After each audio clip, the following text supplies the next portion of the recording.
Not one, but two coupon busters in the Premier League on Saturday. Obviously, Bournemouth winning at Chelsea, and Leicester not winning against their opponents, Norwich City, and they went a goal down. Just not at the races, or what happened today for Leicester? When people get really, in some ways, excited about what Leicester can do in this so-called title race, if you will, they don't take into consideration the fact that a result like this can happen against Leicester. And they've been on a great run. And Brendan Rodgers has done a great job. And Jamie Vardy has been scoring goals. And Maddison has been excellent. And So Junchu has played well in the back and so on and so forth. And indeed, he has been good in the midfield. But it's not out of the realm of possibilities that this sort of match happens for Leicester, because they're a team that, even though I just mentioned a lot of players having good seasons, when you consider, in terms of the squad, they're limited in the options that they may have coming off the bench. And when you have a game like this that is been difficult for you, that you can't quite break through, that Norwich is putting you in a position where you're now trailing and you're having to chase the game, you need those options. You need people that can change the game for you. Maybe it's not perfect, maybe it's not going well, and so you have to look at the possibilities that are available for you. And so Leicester doesn't quite have that, not in the way that some of the other big teams, Liverpool, Manchester City, do. And because of that, what you saw from Leicester today was a team that went behind, there was a little bit of a reaction, then they tie the game up, and you think, okay, well, here's when they take that next step, but they didn't quite have that today. And that's not a surprise to me. So when people are saying, well, Leicester is the real title chaser here against Liverpool, not really. In a quiet moment, if you ask Brendan Rodgers and you sit him down and you actually get the truth from him and say, okay, Brendan, what is the priority today? He's not going to tell you, well, it's a title.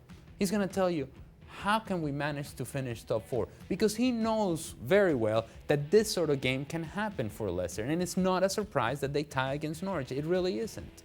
They're now in a position, second, where the spotlight is on them more often. If this was a mid-table clash, we wouldn't even be isolating Leicester against Norwich as a game. He's been brilliant of late, and he'll continue to be excellent, or maybe even brilliant. He didn't get his goal. He hoped he did. It's gone down as a Tim Krul own goal.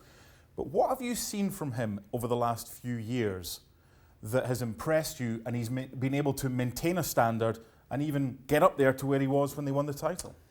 You think a guy like him, as years go by, that maybe his pace would slow down, that maybe he would be a step behind. But what he has done, he used to be just a straight runner, a guy that I'm just going to get him behind. Now the movement of Jamie Vardy, he finds ways of getting in between defenders, and the movement not so much straightforward, is diagonals. And that diagonal movement, when you have a guy like Maddison coming from behind that has the willingness and the ability to play that through ball, then that makes it even better for Jamie Vardy. And we have seen that his movement has improved over the last couple of seasons. It's not just, I'm just going to beat you for pace.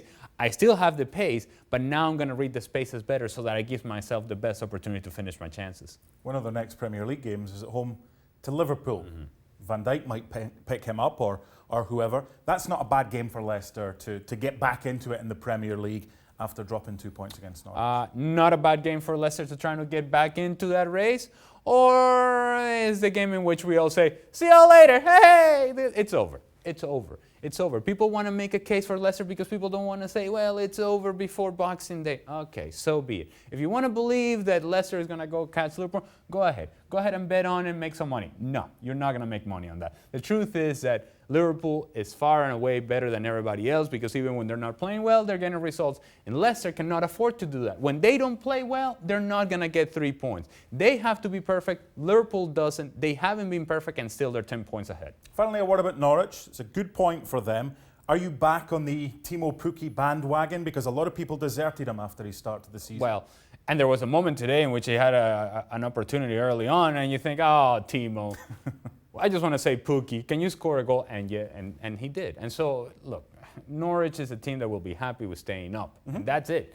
And Timo Pukki is going to have to score a few goals for them to be able to get enough results to stay up. It's an important result for them, a disappointing result for Leicester. Yep, they had the chances to win it, but in the end it finished. Leicester won, Norwich won. Thanks so much for watching ESPN on YouTube. And for more sports highlights and analysis, be sure to download the ESPN app. And for premium content and live streaming, subscribe to ESPN Plus.